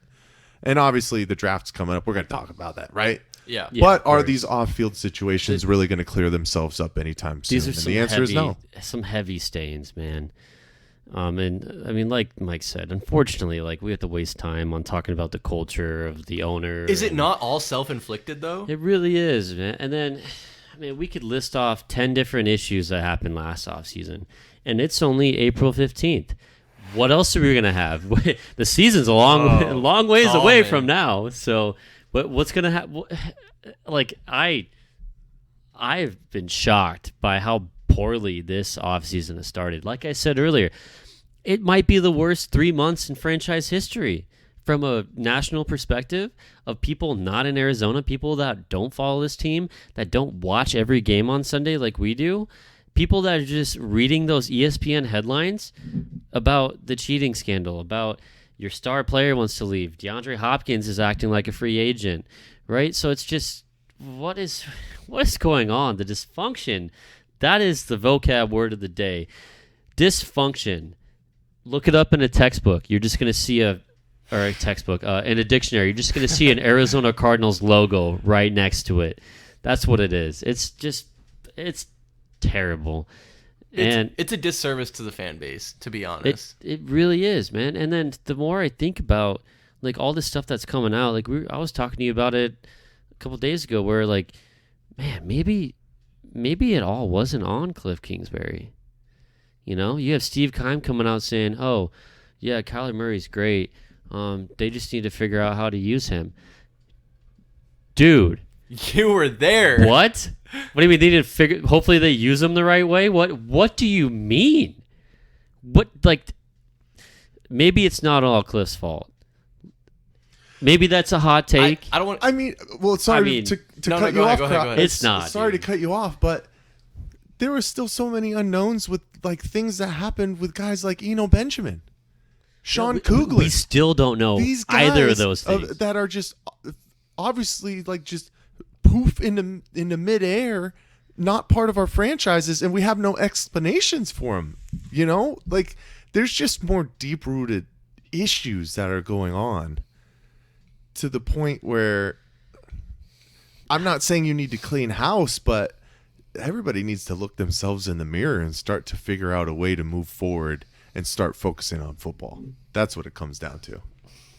And isn't that so sad that it hasn't even really been about football? And Tallman, you keep saying this is the worst 3 months in franchise history, and isn't that something that it's not even when we're playing football that it's the worst period of time for this franchise? Yeah, isn't and it my sad? goodness, there were points last year where I thought it was the worst 3 months in Cardinals And guys, history. we have to do 17 recaps of the Cardinals next season. Oy vey, we're gonna have fun with those. But to add some context to what Tallman is talking about with Steve Keim saying they just have to figure out how to use Kyler. He was on a podcast with Chris Long and a real estate agent talking about his time with the Cardinals. I just got that. I'm sorry. No, I should apologize. No, What are they gonna say about us, man? Come on. Yeah, no, that's true. Hey, they don't know what we do. It just rolled off so perfect. That was like, wow. But he was on the Chris Long podcast with him and his co-host talking about his time as a GM, what he would do if he were a GM in the league right now, and then some of his thoughts on, Hopkins, Kyler Murray, things like that. And one of the things is he agreed with the assessment made by Kelvin Beachum that Kyler Murray just needs to grow up a little bit, and not in the past tense, not that he needed to grow up, that he still needs to grow up. And I think they kind of touched on it in the podcast where Chris Long was trying to give him the out of like, oh yeah, in my first couple seasons, I needed to grow up. We're no longer in Kyler Murray's first couple seasons. I think we're coming up on his 5th season in the NFL. He's not a kid anymore. He knows what to do. And yeah, you can blow all this smoke about how, oh, Kyler's a competitor. He cares so much about winning. He takes this shit personally. But again, I'll say it, actions speak louder than words. From what this franchise is doing to what Kyler is doing. Yeah, it's great that he's hitting his rehab hard. It looks like he wants to get back out on the field. But what is he going to do when he gets back out on the field? And I hope that he has some type of chip on his shoulder where all this noise surrounding him and all this negative attention towards him right now is going to culminate into him performing well, but he could also crumble under the pressure. I mean, we just saw earlier this week, he was at Mullet Arena at a Coyotes game, and he was getting booed. And Mike, I see you shaking your head over there. I think you were expressing some, what am I trying to say here? Some disappointment from the Cardinals fan base in doing that. And I'd imagine there's somewhat of a crossover between Coyotes fans and Cardinals fans. Yeah, I mean, they're part of the Valley. We lump them in. We don't cover them as much, but they're part of the Valley. I think a big thing with that is, Cardinals fans, if you want to boo Kyler Murray, that's fine, but he's on our team right now, and he is the number one quarterback. And if you want him to leave and ask out like Buda Baker, I mean, every time you see him in public, go ahead and boo him. Like, if that's your prerogative, go ahead. But until then, he's the source that's supposed to lead this team into the future. So I'm not saying you have to give him adoration and you need to kiss his feet and kneel and kiss the ring or anything like that. And you don't have to cheer him on as well, but my God, you could give him a golf clap. Like, booing guys, like, what is that? What do you think that does for a psyche, especially a guy who it looks and seems like he's been putting in the work with his rehab to get back as fast as he can onto the football field. And the first time that he's kind of in a public sporting event scenario, he's getting booed. Like, dude, that is demoralizing. Come on, man. Yeah, I mean, we all got to be KD in a Corbin Carroll jersey, right? In a D-backs game. But no, I mean, Kyler got more boos than we've had for this whole podcast. Hey, boom, roasted. And no, but I think you guys are right. I mean, as a Valley sports fan, you should be glad that Kyler Murray is buying into the Valley and seems to want to be here. He's going to support other local teams. And Katie's been here for how long? And he's 3 weeks or in something the limelight like that. Yeah. at a D-backs game. He's wearing the 2001 World Series personalized hat with the Diamondbacks logo on it. It's a guy who is embracing the Valley. Like I said, you don't have to go down there and give him a hug and like pick him up. I think most people could like do that pretty easily with Kyler Murray. Piggyback ride to the concession stand. But wait, I can't even see him. Where is he? But to boo the guy, and maybe that's just me being. I think I said this earlier. I didn't today. see the clip. Was it bad? That's the thing. There is no clip. There's no clip of him being just booed. It was reports from people in the stadium. Yeah. They did show. I think it was kind of like the arena TV kind of edit, like a TV him, timeout. He was putting him on the screen, and screen. Right, like, Kyler's here. Yeah. But you could tell. I think when people started to boo him, like he kind of got like an awkward smile and like kind of turned to his friend and like kind of chuckled for a second. So at least he's a good sport about it. But you get booed in your home state, man. Well, not his home state, but you know what I mean. His professional home the state he plays for, the team that drafted him. Yeah. And I know there's high criticisms when it comes to a guy who is supposed to be the leader of your franchise and is getting paid that kind of money. I understand it. But we also should try and support him and get him to that finish line to be the leader that we want him to be. It's not going to happen this year. Right. And, crucify me if, I think I said this earlier off podcast, crucify me, guys, if I'm just the old man sitting over here on the porch hoping that we can support each other. My goodness.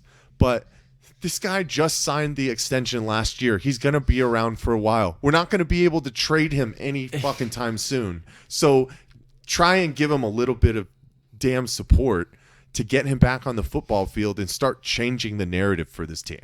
I mean, do you blame the fans though, Mike? I mean, I blame the fans. like no. So he's You know gonna, what, Tallman? Well, Let me ask you a question.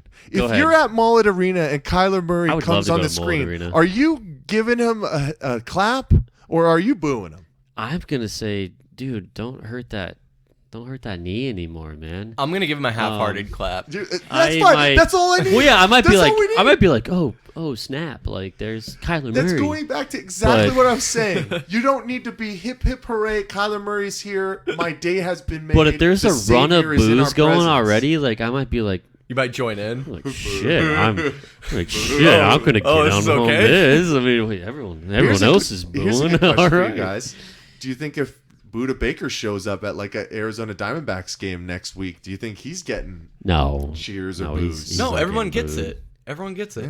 Yeah. But I think honestly that's a little bit of a difference though in the distinction I want to make is that Buda Baker has put his heart and soul onto the field and has been a consummate professional throughout his time with the Cardinals to where whatever is going on behind the scenes, he's upset. And we even saw that if you go through the comments in the Twitter post, no one is saying like, fuck you, Buda. They're all like, this sucks. I totally get it. Like, yeah, I get it. Like, I don't blame you to where at all. Kyler, he's had those outbursts where he's telling Cliff Kingsbury to calm the fuck down. He's shutting down in late in the game when they're losing to where Colt McCoy's having to go over and tell him, hey man, you got to get back in there to finish the game. probably He's finish like, the game. No, I don't want to do it. There's a track record. Yeah, You're right. exactly. And it leaves a bad taste in Cardinals fans' mouths where, and I don't want to sound like a hypocrite because Tallman and I have sat here in this very studio and said that the Cardinals should trade Kyler Murray. And you're right, Mike, it's not going to happen. We're paying him a lot of money. It'd be really hard to unload him. And honestly, like, what is the desire throughout the league to get a guy like Kyler Murray right now who is unproven, who is coming off of an injury? It's just, I can't imagine we would get a great return for him at this point, let alone his contract is fucking massive. Yeah, No, it's impossible. It's impossible. And then we're not sitting here saying that Kyler Murray hasn't laid it all out on the line. He has, okay? He has played. No, he has. When he got hurt, he was very upset, right? So There's no denying he wants to win. He Yeah. wants to play. He's a He wants to competitor. be there. He wants to be the guy. I mean, come on, think about his upbringing, man. He never lost. The kid doesn't like to lose. But when he Even did if lose, it's Fortnite, when he doesn't started like to lose, he okay? shuts down and cries like a little baby. That's what yeah, I have a but- problem with. No. I hear you. Okay, I get it. And what's even more disconcerting to me is we're talking about a guy who's he's paid. He's fully paid, right? And he's going to be coming back to a team in week 8 or 9, coming back to a team that is not even remotely trying to win. All right, so do you think he's gonna be like, oh, I can't wait to get on the field to Well, and play? do you think if who's this- blocking for me? If this was a competitive team, do you think he would try and sixth-round fast pick? track that to get on the field quicker? Yeah, exactly. See, that's the thing. And so at least sign a guy that's not Colt McCoy, that's not David Blau. That's not Jeff Driscoll. That dude, seriously, come on, man. I mean, what the hell? All right, like he's gonna come back and be like, oh, I have no idea who's blocking for me. Who am I throwing the ball to? Oh, Rondell Moore is already hurt. Hollywood Brown's already. I'm just giving shit. But Hypotheticals here. Yeah, Yeah. like everyone's gonna be hurt again. But he's gonna be coming back to a team that's probably gonna be like 2-6, 2-7. That's generous. That is a little generous. Well, Obviously, we don't know the we schedule don't know the yet. schedule 2 and yet. 7 is I mean- generous. I mean, shit. We could Punch get me the in the schedule and go, stomach now. oh, we're gonna go 0-8, man. But I mean, he's not gonna be rushing back at all. And whose fault is that, man? Awesome for You it. know, and like you sit here, you look at teams, you look at teams like the Giants, look at teams like the Jets, look at teams like the Jags. Dude, the Jags were 3-13 or 2-14, I think, and they turned around. They made the playoffs the next season. This is a different sport, man, where you don't need to tank, dude. All right, these type of things, dude. What was our record last year?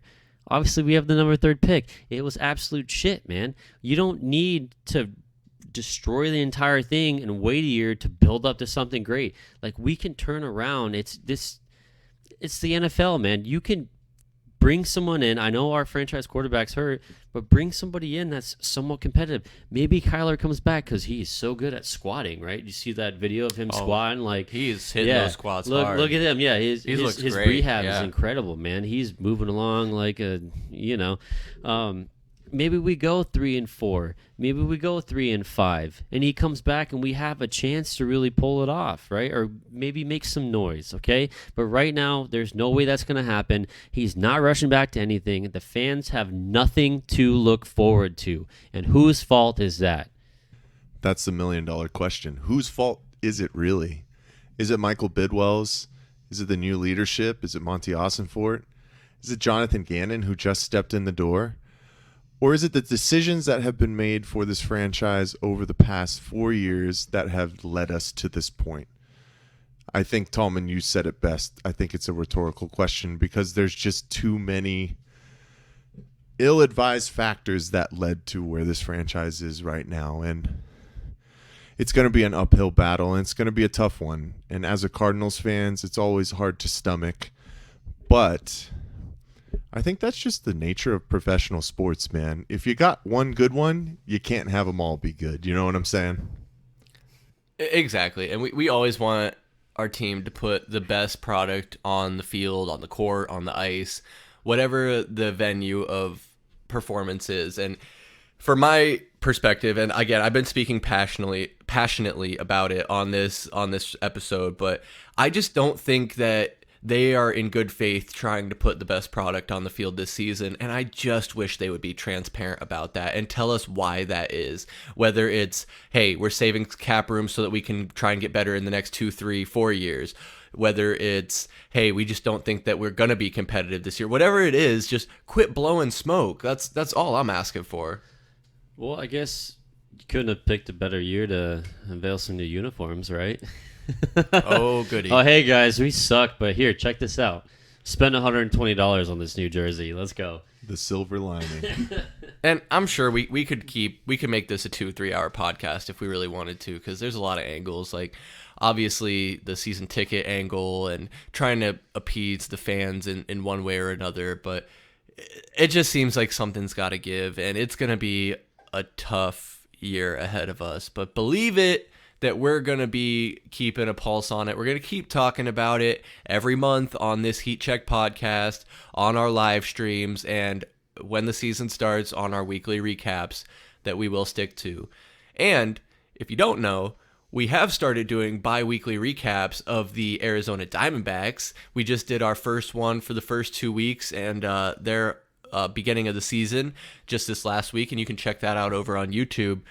And the Diamondbacks, man, they're off to a hot start. They hadn't lost a series until this most recent one here against the Marlins. They just dropped their second game of that one today.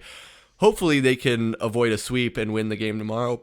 By the time this is out, you'll probably know one way or the other. But just keeping it high level with this team, I'm optimistic. I had high hopes. The young, talented roster the Diamondbacks have put together for this season, we knew that they would be competitive, but I don't think any of us expected them to be in the number one spot in the division for a prolonged period of time. And whether they maintain that or not, it's impressive for my money. And I hope that they don't start to take a step back here with losing these last couple games. But one thing's for sure, man, this pitching staff needs to get better, from the starting rotation to the bullpen. It's been letting us down at every avenue, to where it doesn't matter what the bats are doing if we don't have the pitching to back us up. Me and Tallman were having a conversation last night about Madison Bumgarner might be done in the starting rotation. And Tallman, maybe you can expand on it here a little bit, passing over to you, but you think that Bumgarner could end up in the bullpen? That's just a guess. Wishful thinking, maybe? Yeah. I mean, you got to think about it with the Zach Davies injury, and Dre Jameson came up and filled in for Zach. And, man, Dre's got some nasty stuff, dude. He's going to be a stud, man. He's one of our better, or he's our best young pitcher, I think, that we have. I said young pitcher. But he's going to be outstanding. And Zach Davies is also no one to write off either. I mean, you got to think about the guy. I mean, he got a rotation spot to start the season, right? So when Zach comes back, I forgot his injury. I think something with the shoulder. I don't know. I had to look it up to be exact. But when he comes back, when he's healthy, it's really difficult to sit there and say, well, you're just gonna put Jameson back in the bullpen, man. I mean, no, like you can't. I mean, Jameson has so much more upside I mean, he's going to turn into one of the best arms on this team that we have. And Bumgarner is going to keep sitting there. But I think we pulled off one win when he started. But his last one, man, is the opener to the Marlins, dude. It was bad. I mean, when are you going to sit there and finally cut the ties? I know we talked about all the investment that you have in this guy. You have money built up into him. He's an accomplished dude. He's probably on his way to Cooperstown. Like he's the guy. But when do you sit there and figure out or realize that he's not the guy anymore? And it's going to be this season, and hopefully it's soon, because you can't just keep sitting there and shooting yourself in the foot when this young team has came out and has hit this season by storm, dude. It surprised all of us, man. I didn't think we were going to come out this hot. I didn't think this group was going to gel like they are. The speed, the fucking talent on this team, just the grit, man. This team is nasty, man. Like, they are scrappy. That's the word right there. This is a scrappy bunch, and you can't sit there and put that guy out there every 5 games, and he's just going to be bringing your ball club down. It can't happen. Yeah, and to piggyback off your point, it is a young core, and yeah, it's been an impressive start. Yeah, we're doing hot right now, but honestly, there's no expectations of us making a deep playoff run or let alone the World Series. So why not let these young guys play and get their camaraderie built up and their experience built up? Like, yeah, I would much rather see Dre Jameson go out there and fail than watch Madison Bumgarner go out in there and fail. We've seen what he can do. He's been to the mountaintop with the Giants. We don't need to see him anymore. Whether you just cut ties with him entirely or send him to the bullpen if he's willing to do that, that's perfectly fine with me. It's a disservice to trot him back out there on a consistent basis and expect different results. Just like Tallman was saying, I mean, we have 5 years of tape on this guy now.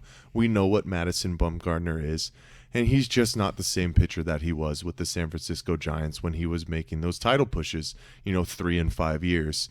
And I'm right there with you once again, Chris. You got to see what these new guys have, because even through 15 games, you are excited about the start of this season, and you want to see if you can continue that kind of momentum. But you just can't keep trotting Madison Bumgarner out there, man. It's just not an option anymore. I know about the investments, and I know about all the different things that we've been talking about, but it's a disservice to not only your franchise, the players that are there, but to the fan base. Like, we're not ignorant anymore about what Madison Bumgarner is. He's Right. not the guy, and no fault to his own, but his arm is gone. You're talking about a guy who, in his first appearance of the year, had to go back to Arizona because he was experiencing arm fatigue. His first start of the year? Yikes. That's the biggest red flag right there. I mean, props to him. Hopefully, if he can go into the bullpen and be serviceable in some amount, that'd be great.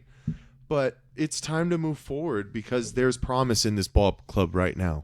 I mean, through 15 games, even after losing our first series, we're still in first place. Technically, we have the same record as the Dodgers right now, but we have the tiebreaker because we whooped that ass, as Tallman would say. Yes, sir. You know what I'm saying? And hopefully we can get that win tomorrow. We got Zach Gallen going up against Sandy Alcantara.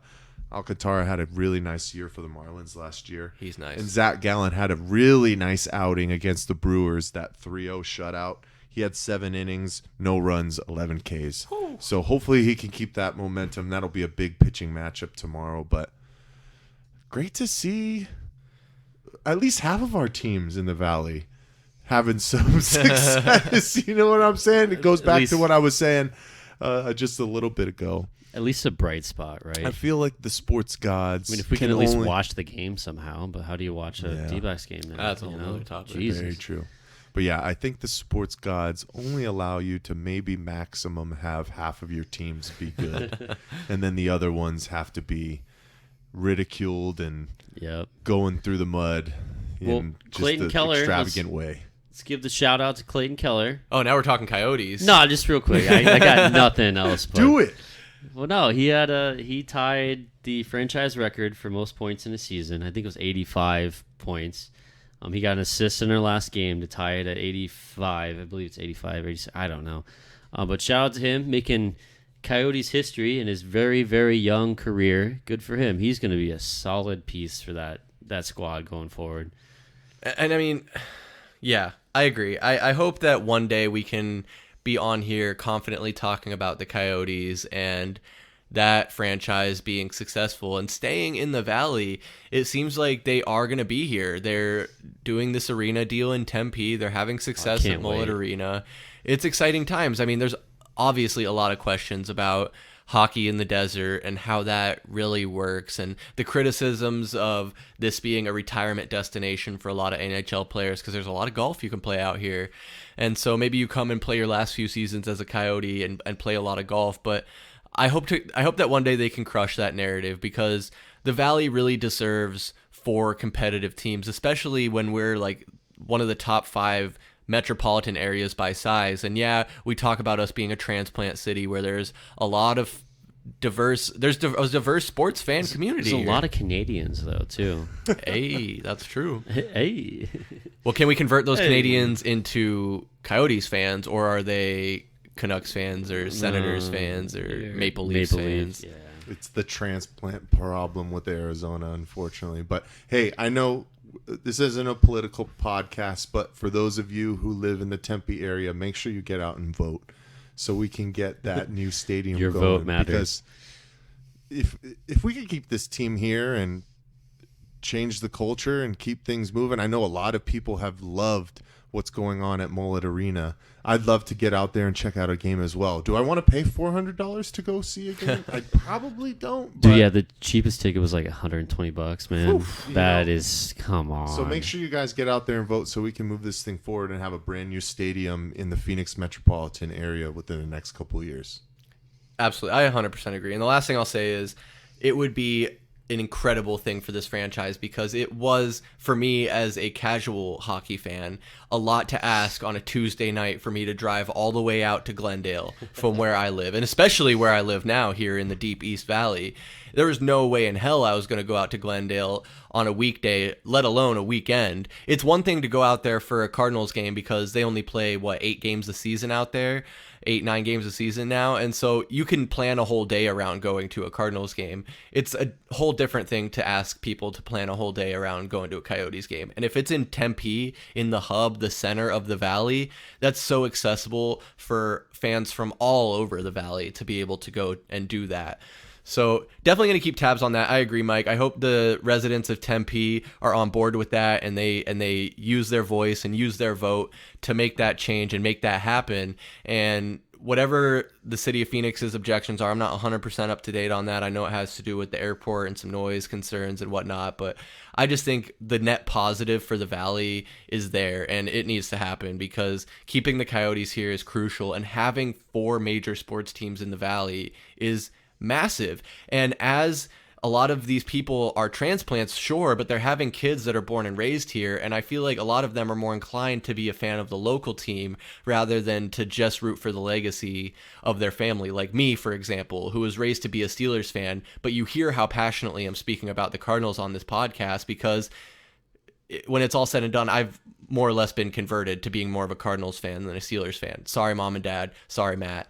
It's true. I live here. I hear it. I breathe it. I am more exposed to it, and so I'm more inclined to root for the home team. But with that being said, it's been a heated episode here. It's been a passionate episode here, and I just want to take a deep breath and give you both the floor to say any last thoughts you have on the Suns, the Cardinals, the D-backs, the Coyotes. Tallman, what do you got first for us?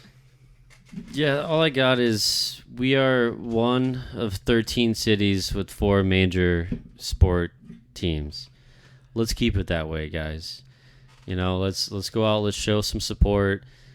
Transplant city or not. I don't give a shit, dude. Show some love for your state, all right? Let's go. Quit booing Kyler Murray. That's right. Well, I can boo him, but it's okay. At Coyotes games. You can boo him at Cardinals games. Don't boo him at Coyotes games. There you go. Michael Benjamin, what about you? Well, I can't believe I'm finally going to say it, but welcome to the Red Sea, Chris. It took a long time, but I think we'll finally bring him into the family. But I just have 3 things to say, man. He's no spring chicken. Chomping at the bits. I'm chomping at the bit. And not too high, not too low. And I'm not too high. And I'm not too low. Appreciate all y'all. Love y'all. Thank you for the support.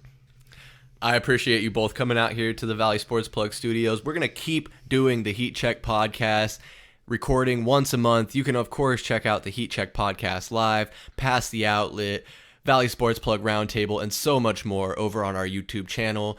If you've made it this far in the episode, you know where you can find us. Valley Sports Plug on YouTube and Facebook, at AZ_VSP on Twitter, Instagram, and TikTok. My name is Chris Patrick, for Michael Benjamin and VSP Tallman. We'll see you next time.